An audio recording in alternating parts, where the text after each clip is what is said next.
afternoon, and welcome to Real Chicks Rock Presents Real Discussions. I'm your host for today, and every time that I'm here, Michelle Dawes Bird. Always super excited to be here. Thank you, everyone, for joining us. I just want to jump right into what Real Chicks Rock is all about. We're all about creatively collaborating and connecting to raise awareness regarding issues that impact women. And we do it by way of community service engagement, public speaking, mentoring, workshops, and the arts. And the last time I was here, which was 2 weeks ago, because we're here every first and third Sunday at 2 p.m., we celebrated 5 years of having these discussions. It just touched my heart so much. I'm still smiling and basking from it, but we got to move on. We got to make progress. That's what we're doing. So this is our first show for season 6, and I'm so excited because today's topic is going to be women and the Universal Hip Hop Museum. And I have none other than Renee Foster and Martha Diaz to join me in the conversation today. Good afternoon, ladies. How are you? I think we're on mute. Hello, Michelle. Hi, Martha. I think Renee's on mute. Renee, hi, Michelle. You? Hi. How are you, ladies? Very well. Good. So, ladies, I know your background, but please share. Let me start with Martha. Give us a little background about you, Martha, a little bit of your history. Well, I'll begin with, I grew up in Paterson, New Jersey. Okay. And I am a first-generation Colombian American. Mm-hmm. And I started working in the entertainment industry in my late teens. And now I will be celebrating very soon, almost 30 years of being part of the hip-hop entertainment industry and community. And I've been a filmmaker, an educator, archivist, curator, and now I am the director of the Hip Hop Education Center at the Universal Hip Hop Museum.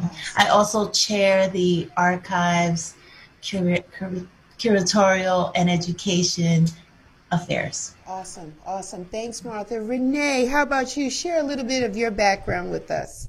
Wow. I really started my career in radio at KISS FM here in New York. And although I was working in programming and I loved arts and entertainment, I wanted to be trained as a journalist. Mm-hmm. So I went to work for RKO Radio Networks, but very soon after, I went to work in the record industry, and Andre Harrell poached me away from Universal MCA Records to be the first director of publicity for Uptown. But there at Universal MCA, I had the wonderful opportunity to work with a lot of hip hop artists and breaking the careers of artists like Heavy D and the Boys. And that's when I first met the executive director of the Universal Hip Hop Museum, Rocky Bucano, because I also did press on, independent artists on smaller labels that were distributed. I did press on Busy Bee, and that's how I happened to meet Rocky Bucano. Wow. But my work has always been arts, entertainment, and specifically hip hop focused. Yeah, really? So you always had a thing for hip hop, Renee? You love the hip hop music and genre? I loved it. I became a convert in one night.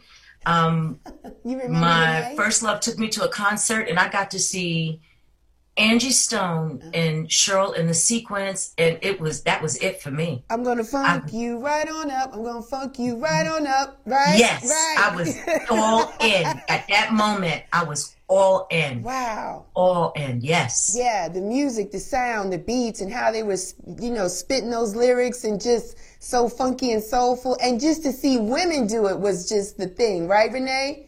Absolutely. And so Angie was my first, female hip hop idol. And then, as other women were emerging like Roxanne Shante and Antoinette, I was crazy. I would go to underground clubs and bombed out places on the Lower East Side to see rap shows. And very often, I didn't care if I was by myself or not, but hip hop was that way. Right. You could go anywhere and you could be a part of it. And that was what really drew me to it. Awesome. Now, Renee, where are you from? Are you from New York? What part of New York are you from? I was born in Bed-Stuy and I was raised in Queens. I'm the original Around the Way girl LL Cool J was singing about. Okay, my name is even in his song. But yeah, I grew up in Queens. I have extensive family all throughout Brooklyn and, of course, in the South, too. Mm-hmm. And I'm a first-generation New Yorker, which is really unusual for my generation to have only been born in the North. Right. You know, post the Great Migration. So it's real interesting to have both perspectives. Yeah. So yeah, but I would have to say I claim Queens. I claim Queens for sure. Queens. So set the stage for the people that don't know, because we have listeners all over the world, and especially outside of New York. So tell us a little bit of what the neighborhood was like for you as a kid in Queens. The music, the vibe. Kind of set the stage for us, Renee. Well, it was amazing. There was so much talent to come out of communities. You know, here in Queens. Neighborhoods have their own names, and the kids that came out of Hollis and St. Albans, we're talking about LL Cool J, Right. Tribe Called Quest, Right. De La Soul, and I can go on. And later, of course, there was 50 Cent and Run DMC. Right. So you think about how much hip hop was bubbling under, but you can't miss the fact that there was such a cross-pollination. Kids would move and leave boroughs and fall into hip-hop crews no matter what borough they were in, and it was a healthy competition. When you think about all the Queensbridge kids, oh my God, you have to talk about, Mobb Deep. You have to talk about Nas, of course, and of course Jay-Z out of Marcy. Yeah. So there was a really healthy kind of atmosphere of creativity where people felt that having hip hop as a means of expression was what they really identified with and wanted to do. Awesome, awesome. I'm going to switch over to Martha. Martha, for you, where are you from, Martha? Well, I grew up in Paterson, New Jersey, and my experience was a little different. I mean, I didn't grow up, we didn't have rap stars around our way, unfortunately. Right. But we had, I grew up with immigrant kids from all over the world, Italians, Haitians, Russians, and we were all like latchkey kids. So we used to hang out after school. And for a very long time, I never hung out after school, but one day at 10 years old, I was invited to hang out after school, and that's when I met my tribe. And these were kids who were dancing and listening to music and writing, and at the time, we didn't know it was called hip-hop culture. We were just hanging out, and that's when I first discovered hip-hop in the schoolyard. But I also went to roller skating rinks, and I used to listen to Soul Sonic Force and Shannon and all, and that's when I really started to listen to the music, and I got hooked really quick. And then forget it. Once I heard BDP, KRS-One, and Public Enemy, I knew I was this was the culture, the path, and the truth for me.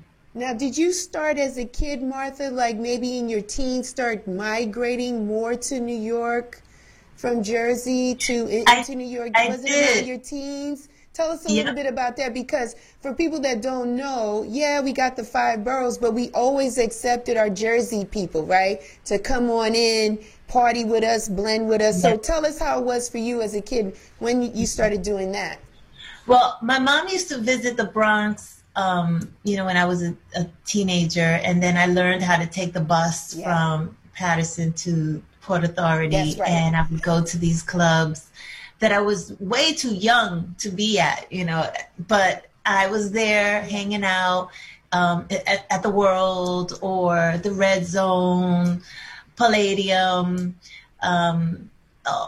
just all these clubs, and I I wasn't afraid. At that time, we weren't afraid. As kids, we would take the bus, and Right. if we would miss our bus back, which was at 1 a.m., we would have to stay and wait till 6 in the morning Ooh. for the next bus. Ooh. And so we would hang out right on 42nd Street with Yeah. all the street workers, and Yeah. you know, and we weren't afraid. I mean, we saw some crazy things. Yeah, you know, people back in the getting day. shot. Yeah.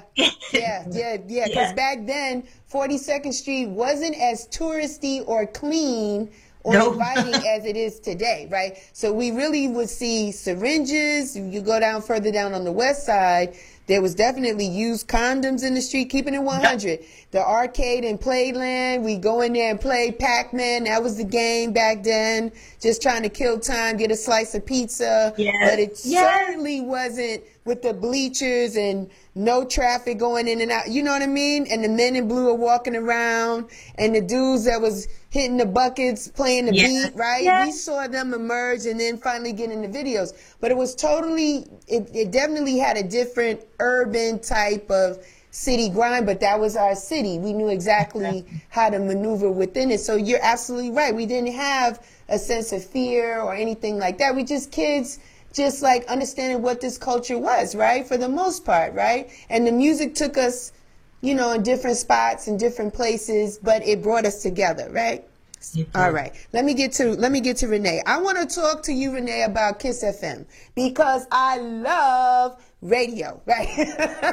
That is my dream. I told somebody today I'm pushing to get onto radio, but I remember listening to Kiss FM and WBLS. Renee, tell us a little bit about your life there at Kiss FM and how did you get there?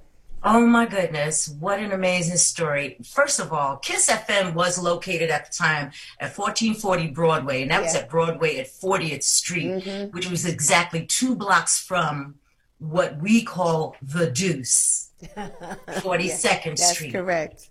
And it was really dicey, really, really dicey. We're talking about the pre-Disneyfication, before they cleaned up Right. Times Square and gentrified it.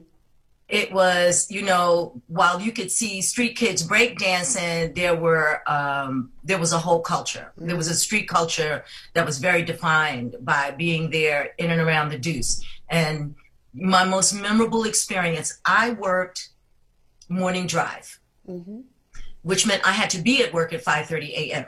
Wow. And I lived a train ride away in the next borough in Queens.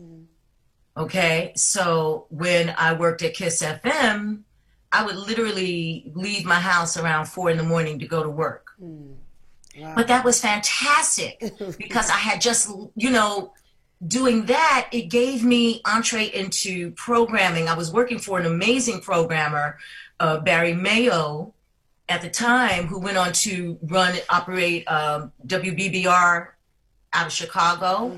And so I had a lot of manual programming to do by way of pulling the commercials. Used to be on 8-track cartridges. Yeah. I'm dating myself now. Okay. And you really had to be organized. You had to pay attention to when the commercial breaks were. You needed to know how long your DJ was going to be on air so that you could move in the space to not make background noise. It was a very, very disciplined job to have. And you had to be willing to be at work at 5:30 a.m. Wow. You just had to be willing. And this was after I had worked the midnight shift in the newsroom. I have it reversed. I did radio and then I went to the newsroom. Wow. And that's when the street kids, talking about the Deuce, really protected me because they would see me every night at the same time. And they were like, she's not one of us, so where is she going? What does she do? We see her every night at the same time. And so one evening they rolled up and they said, yo, where you going? I said, I'm going to work. And they said, well, you don't look like a hoe. What you do? Oh. Straight up, we're talking about runaways from all over this country. Yeah. In and around Times Square. Right. And I said, I have a job. I have a real job. I just have to work at midnight, which is why you see me at the same time. Those same kids walked me to work every night as long as I worked that overnight shift. Wow. And how long did you do that shift, Renee? How long? I did that shift for a year because I was intent on learning everything I could.